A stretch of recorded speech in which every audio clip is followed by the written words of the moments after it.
사실 이런 말씀은 아멘 하면 안 돼요. 예. 아멘 하는 것은, 아멘, 이거는 그대로 내게 될 줄로 믿습니다잖아요. 스올의 길, 사망의 방으로 내려가느니라, 아멘.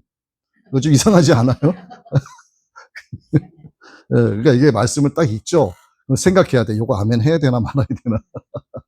이런 거는 아멘 안 하더니 딱 다물고 계시면 돼요. 잠시 기도합니다. 하나님, 생명의 길이 있고 사망의 길이 있습니다.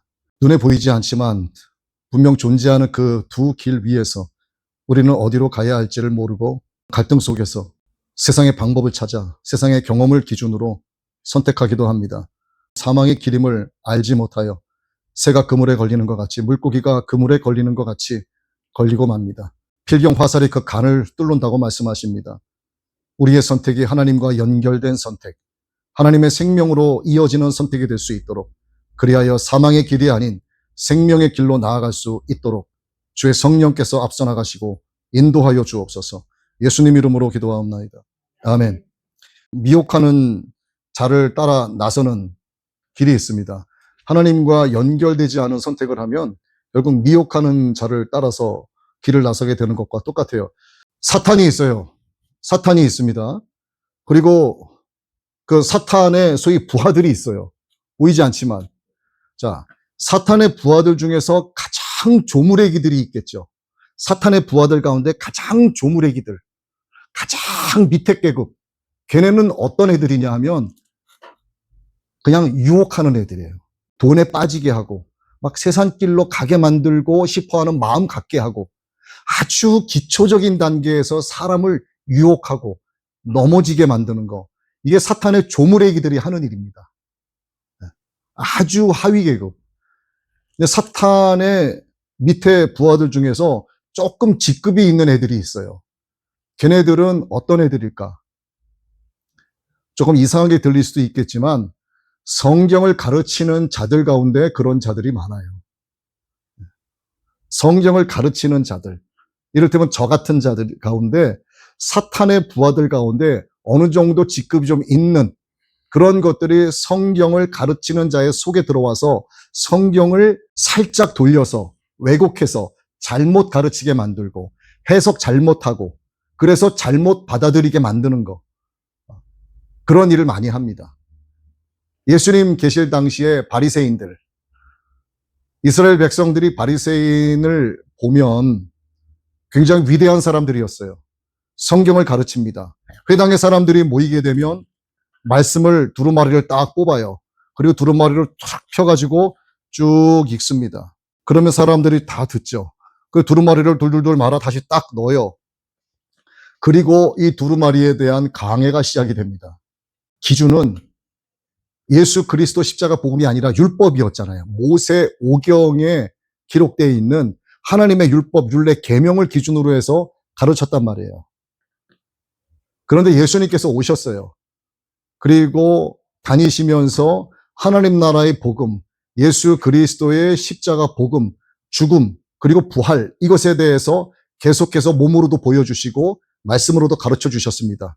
많은 이스라엘 백성들이 예수님의 가르침을 듣고 막 무리를 지어서 따라다니기도 하고 예수님의 기적과 이사를 바라보기도 하고, 그런데 바리새인은 예수님을 따라다녔지만 일부가 자기의 밑에 부하를 시키거나 아니면 이렇게 변장을 하고 저 예수가 뭐라고 짓거리는지 한번 들어보자.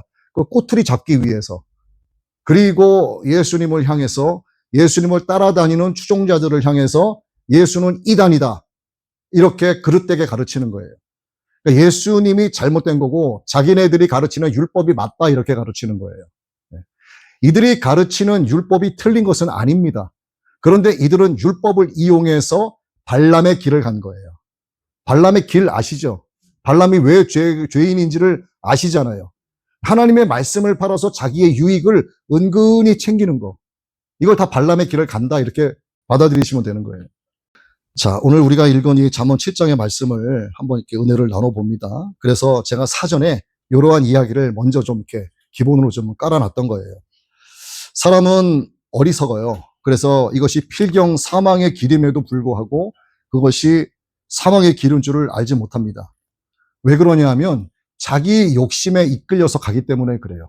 그 욕심을 갖게 하는 게 누구라고요? 사탄의 부하들 중에서 가장 조무래기들이 그 역할을 하는 거예요. 그리고 미혹하는지를 모르고 따라가게 되는 거예요. 유혹을 받아서 가는 것은 미혹당했다 이렇게 표현해요. 거짓의 아비인 사탄이 뱀의 모습으로 하와에게 나타납니다. 그리고 야, 하나님의 명령 어겨도 안 죽어. 괜찮다니까. 성경에는 뱀이 한 번만 딱 나타나서 바로 하와를 꼬신 것처럼 돼 있잖아요. 전 에덴 동산에 가보질 않아서 모르겠지만 여러분 에덴 동산이라는 것도 조금 알고 계셔야 되는 게 에덴 동산이 어떤 동산의 이름이 아니에요. 에덴이라는 곳에 동산이 있는 거였어요. 예. 에덴이라는 곳에 동산이 있는 거지 이 동산 이름이 무슨 센트럴 파크, 중앙공원처럼 그런 동산의 이름이 아닌 겁니다. 에덴에 있는 동산인 거예요. 예. 이곳에 뱀이 하와에게 나타나서 미혹을 합니다. 하와도 하나님의 은혜가 무엇인지를 알고 자기가 어떻게 이 세상에 나오게 됐는지를 남편 아담으로부터 많이 들었겠죠. 그리고 하나님께서 나를 만들어 주신 것이 이렇다라고 하는 과정을 남편 아담으로부터 들었을 거예요. 하나님께서 저거를 먹지 말라고 하셨다 하는 이야기를 수도 없이 들었을 거예요. 그런데 뱀이 한번 와가지고 야 저거 사과 먹어도 아니 저거 선악과 먹어도 죽지 않아. 그 한마디 했다고 정말 그리고 홀랑 따먹었다? 그러지 않아요. 그냥 제 생각인데 여러 차례 하와랑 좀 친근하게 지냈을 것 같아요. 그 당시에 뱀은 다리가 있었잖아요. 지금처럼 막 기어다니는 징그러운 게 아니었지 않습니까? 그리고 생긴 것도 좀 이뻤을 것 같아요. 그리고 하와하고 좀 친하게 지내고 근접하면서 안녕 오늘 또 만났네 뭐 이러면서 뱀에 대한 이제 거부감이 없어지게 한 다음에 살짝쿵 얘기했겠죠. 야 저거 선악과 먹어봤어? 아 저건 안 돼. 저거 먹으면 큰일 나. 죽는데. 아닌데. 안 죽어. 그러면서 남편한테 가서 그런 얘기도 했었겠죠. 여보, 오늘, 그 당시 여보라고 했는지 모르겠는데, 아담, 이러면서, 뱀이 오늘도 만났는데, 저거 먹어도 죽지 않는다는 얘기를 다 해. 아, 안 돼, 안 돼. 먹으면 안 돼. 그럴 수 있겠죠. 그 다음날 또 만나, 지나가다가. 우연을 가장해서 뱀이 하와 앞에 딱 대기하고 있다가, 또 만났네. 이렇게 될 수도 있는 거예요. 그냥 상상을 해보면. 그러면 이제 서로 자주 만나니까 반가울 거 아니에요. 그러면서 하와에게 어제 생각 좀 해봤어? 이랬겠죠. 진짜 안 죽는다니까? 사실 나도 먹었거든. 라고 거짓말할 수 있어요. 왜? 사탄은 거짓의 아비이기 때문에.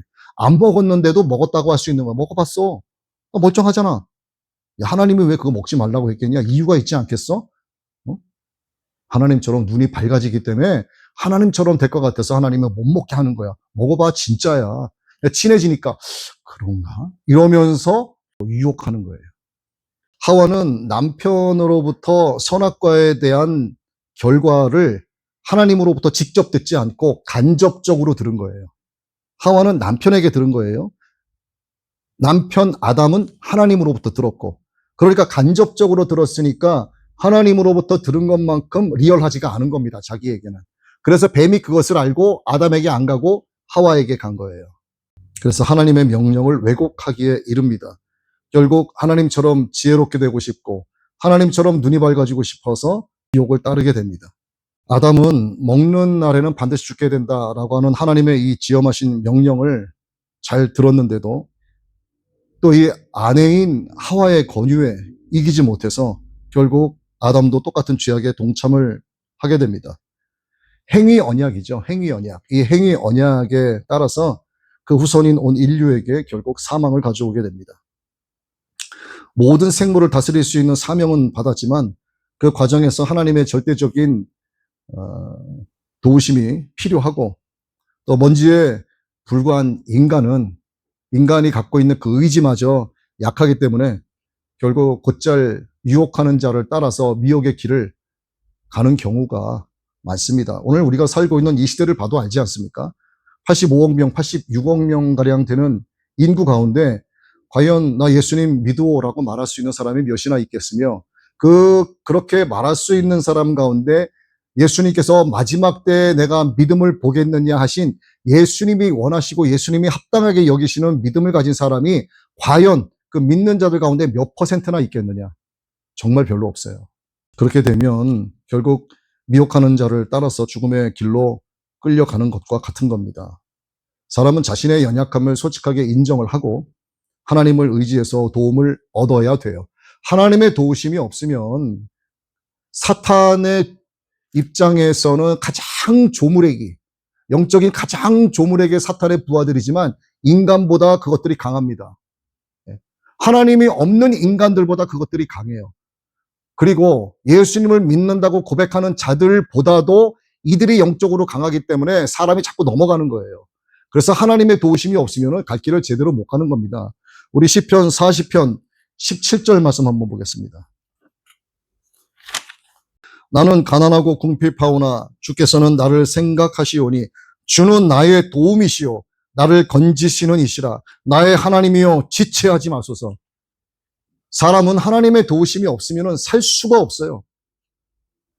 사람은 또 의지가 약하기 때문에 내 의지로 결단해서 무엇인가를 해보겠다? 그거 약해서요. 곧장 미혹하는 자의 길을 따라 갈 수밖에 없게 됩니다. 우리 한 군데만 더 찾아볼게요. 사도행전 5장 4절 말씀.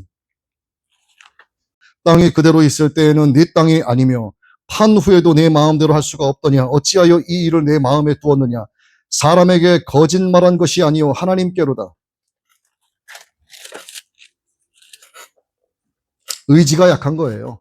아나니아와 삽비라 이 부부가 야 우리가 땅을 팔아서 이 땅을 우리가 하나님 나라 영광 위하여 예수 그리스도의 복음을 전하는 사도들과 우리 함께하는 형제 자매들을 위하여 함께 나누고 함께 쓰자 결의를 했어요. 근데 땅을 딱 팔고 나니까 현금이 눈에 보이잖아요. 그 마음이 변하는 거야. 땅으로 있을 때는 그냥 땅인가 보다 했는데 현금이 딱 들어오니까 야 가만 있어봐. 조금 빼놓을까?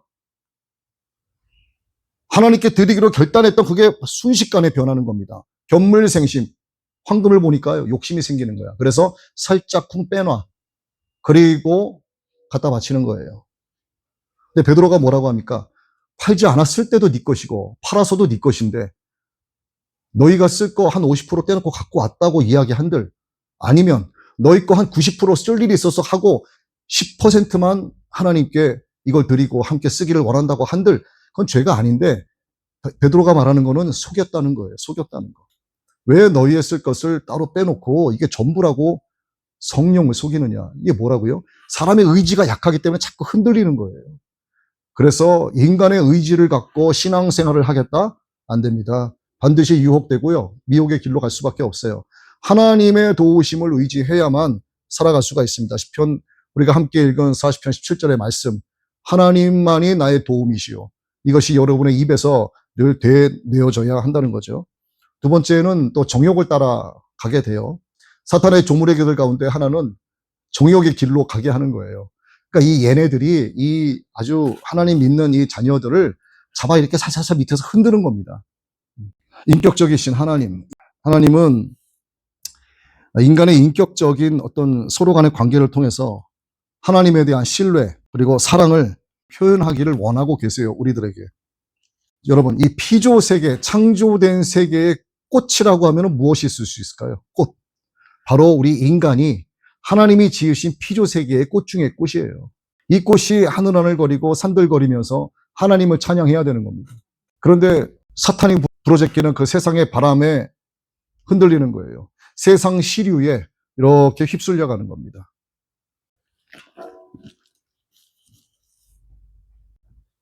이렇게 하나님의 피조 세계의 꽃인 인간이 서로 화목하고 화평한 관계를 유지하게 됨으로써 하나님의 창조 솜씨를 우리를 통해서 하나님이 드러내시고 또 드러낸 것들을 갖고 하나님이 다시 영광 받기를 원하고 계시고 그런 것들을 인간들이 받아 누리면서 하나님을 찬양하기를 하나님은 원하고 계시는데 인간이 그러지 못하고 있는 거죠. 이러한 인간들을 향한 하나님의 마음이 가장 잘 표현되어 있는 것이 바로 십계명입니다. 십계명. 1계명과 2계명이 뭐예요? 나 외에 다른 신들을 내게 두지 말지니라. 위로 하늘에 있는 것이나 아래로 물 아래에 있는 것이나 땅에 있는 어떤 짐승, 어떤 새, 어떤 모양의 형상이라도 만들지 말라. 그것들에게 절하지 말라. 뭐예요? 모든 창조 세계에 있는 모든 피조 세계는 하나님이 창조하신 겁니다. 하나님의 우리 인간을 향한 마음이 가장 잘 표현되어 있는 것이 십계명이죠. 그리고 그 중에는 자기의 정욕을 따라서 인간의 서로 관계를 해치는 어떤 그런 것들도 포함이 되어 있습니다. 이것도 죄악이 되기 때문에 결국 죄악이 되는 것들은 사망으로 갈 수밖에 없다는 거 우리가 기억을 해야 되겠죠.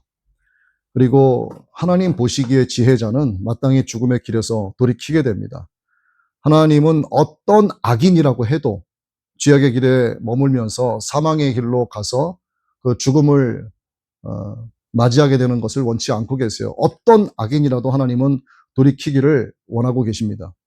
하나님의 말씀을 믿는 이 지혜로운 자는 영생을 아는 자예요. 그래서 영생을 위해서 죄악의 길에서 돌이켜서 생명에 결국 이르게 되는 자. 결국 이러한 자들을 가리켜 성경은 지혜로운 자다 이렇게 얘기합니다. 자, 여러분 보세요. 하나님께서 인생들을 향하여 지혜롭다 말씀하실 때 그 지혜의 의미하고 인간이 하나님을 향하여 지혜로우신 하나님, 하나님의 지혜를 주소서. 우리가 하나님을 향하여 지혜를 요구하기도 해요. 그러면 지혜는 하나님 쪽에서의 지혜가 있고 인간 쪽에서의 지혜가 있는 거예요.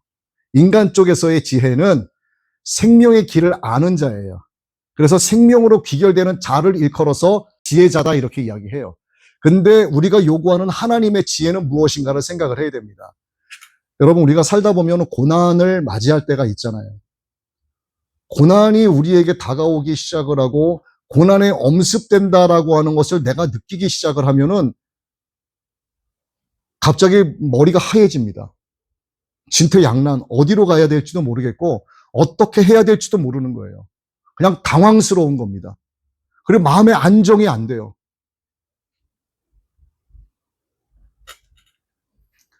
우리가 이러한 고난을 누구나 다 겪게 돼요. 저도 많은 고난과 시련을 겪었고 뭐 여기에 계신 우리뿐만이 아니라 인간들 치고 시련과 고난을 안 겪은 사람들이 어디 있겠어요. 여러분, 동물의 왕국 세계의 동물들도 시련과 고난을 겪으면서 살아가요. 다. 생명에 있는 모든 것들은 다 고난을 겪습니다. 근데 우리 피조 세계의 꽃인 인간이 겪는 고난에 대해서 야고보서는 이렇게 말씀하세요. 하나님께 지혜를 구하라. 지혜를 구하라. 그리고 이어서 말씀합니다. 구한 것을 의심하지 말라. 그리고 거기에서는 지혜를 가리켜 하나님의 선하심이라고 이야기합니다. 자, 그러면 인간에게 찾아온 고난, 야고보서에서는 지혜를 구하라고 하고 이 지혜를 의심하지 말라고 해요. 그리고 이 지혜에 대해서 하나님의 선하심이라고 이야기합니다. 자, 그러면 고난과 지혜와 의심하지 말라와 하나님의 선하심을 네 개를 합치면 어떻게 연결할 수 있을까요? 우리에게 오는 고난은 하나님의 선하신 계획에 의해서 시작이 됐다는 뜻이에요. 그러면 하나님께 지혜를 구하라고 하는 것은 하나님의 선하심의 계획 속에 내가 있다는 것을 믿는다는 고백으로 시작이 되어져야 하는 겁니다. 자, 그러면 이걸 다르게 표현하면 하나님의 선하심의 계획 속에 내가 들어가 있다는 뜻이 되는 거예요. 그럼 의심하지 말라는 뭐를 이야기하는 걸까요? 하나님 이 고난에서 건져주세요. 이 고난에서 건져주시고 더 잘되게 해주세요. 내가 구한 것을 의심하지 않습니다. 이러한 의심이 아니에요. 이 고난의 끝이 반드시 내게 유익이 되어 돌아온다라고 하는 하나님의 선하심의 결과를 의심하지 말라는 겁니다. 하나님의 선하심으로 나를 향하여 고난의 계획을 시작하셨으면 하나님의 선하심으로 내 고난을 귀결시켜 주신다는 거예요. 그래서 고난은 뭐라고 합니까? 유익이다. 하나님 안에서의 고난은 그래서 유익이다 이렇게 이야기하는 거예요. 정리가 되십니까? 예수님을 잘 믿고 있는데 어느 날 갑자기 신앙생활 잘 하고 있는데 남들이 보기에 저 사람은 정말 신앙생활 잘하고 있는데 그런데 그 사람은 정작 나는 늘 하나님 앞에 죄인 같아. 그런데 누가 보더라도 저 사람은 정말 모범적인 신앙생활을 해. 그런데 왜 저 사람에게 저렇게 힘든 고난이 생길까? 의심할 수 있죠. 당장은 저 사람이 참 안 됐다라고 말할 수 있겠죠. 그러나 그렇지 않습니다. 하나님의 지혜, 그 하나님의 선에서 시작된 하나님의 계획 안에서 그에게 고난을 시작하신 거예요. 하나님께서. 그리고 하나님의 선에 의해서 시작된 그 고난이 하나님의 선으로 귀결되기 때문에 그에게 들어간 고난은 결국 최고의 유익으로 그에게 다시 주어지는 거예요. 그래서 하나님께 지혜를 구하고 의심하지 말라는 것은 하나님의 선에서 시작된 것, 하나님의 선으로 끝난다라고 하는, 네가 하나님의 선하신 계획 안에 들어와 있다라고 하는 것을 의미한다는 겁니다. 그런데 우리 인간은 의지가 약한 거예요. 그래서 사탄의 가장 밑에 조무래기들에게 자꾸 휘둘리는 겁니다. 그래서 고난이 시작되면 내가 고통을 겪고 있다. 내가 예수님 잘 믿고 있는데 왜 이렇게 어려운 일이 생길까 하고 자꾸 흔들리는 겁니다. 그래서 어떻게 해요? 믿음의 쪽배에서 세상 바다로 풍덩 빠져버리는 겁니다. 그러면서 동거를 예수님과 동화되면서 살아가고 있던 그 삶이, 그 동거 자체가 세상과 동화되는 과정으로 바뀌어가기 시작을 하는 겁니다. 그래서 사망의 길로 가는 거예요. 그래서 정욕을 따라가기도 하고 미혹하는 자의 길을 따라서 가기도 하고, 그래서 결국 죽게 되고.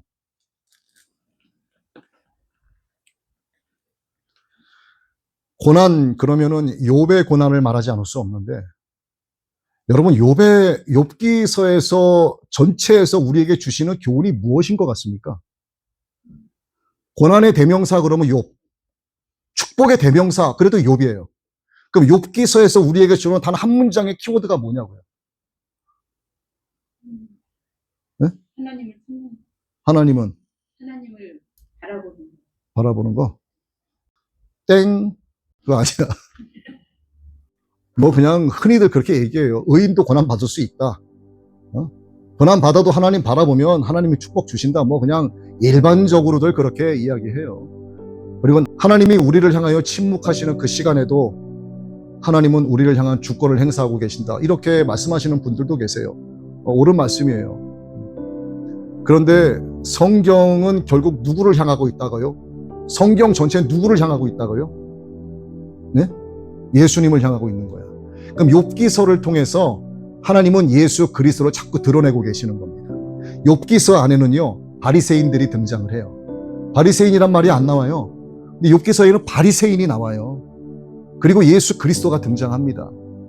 그리고 이 시대에 성경을 잘못 가르치는, 성경을 왜곡되게 가르치는 사건 목자들도 거기에 등장을 하고 있어요. 그리고 예수 믿는다고 하지만 대충 그냥 왔다리 갔다리 하는 신앙생활하고 있는 그냥 일반적인 교인들의 모습도 나오고, 정말 이 성경을 가르치는 목사들, 성경을 그릇되게 가르치고 잘못 가르치는 목사를 향하여 쓴소리를 서슴지 않고 내뱉는 그런 사람도 그 안에 등장을 합니다.